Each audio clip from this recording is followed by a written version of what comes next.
نسبت همین گاز همی گفتنی هستن که بالا رفته است گاز اگر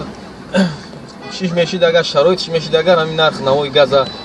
پایان ترک میفروردن که تا که شهروندای جمهوری تاجیکستان ما با کار میبرآمدن یا سریس روزیشون هم میافتن زندگیشون پیش میبردن اگر خیروز بروز اگر قیمت شدن گیرد نرخ نوای گاز هیچ که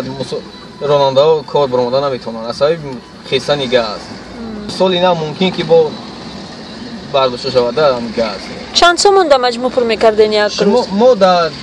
40 سوم در زفراف میکردیم حاضر 40 سوم در نمیرسونه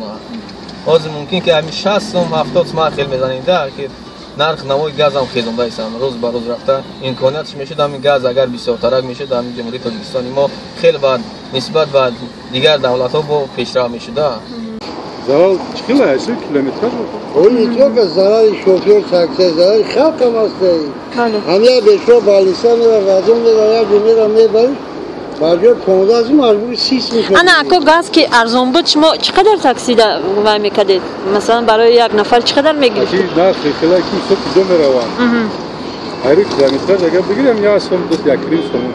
ازی بالا رفتن نرخ گاز نرخ شما بالا رفت نه بالا نرفت نو خالص اگر بده سوم کس نمیکنه میگه قیمت بعد این حالت شما چیکار میکنید بازار ختم کار میکنید یا نمیکنید رمون کردیم ریدو تو خوش کار نکردین یعنی به خاطر که نرخ بالا رفته بالا رفته او یا بنزین هم قیمت های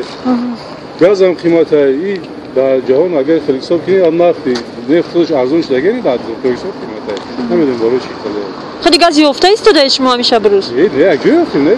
باز همه گاز بنزین یعنی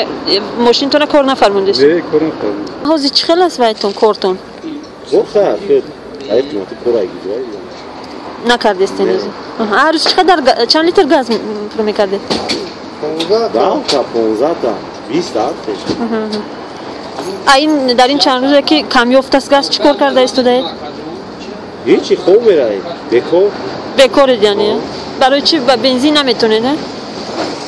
برای چی برای گاز جدید کرده ماشین بعد اگر 6 برابر میخروخی موتور جدید شده تماما کار نکردید امروز یا بود مثلا یافته نه یگونجا ما هم ذخیره خودمون نداریم. وقتی داستان که بود برو آره مستعلی شکل کنیم.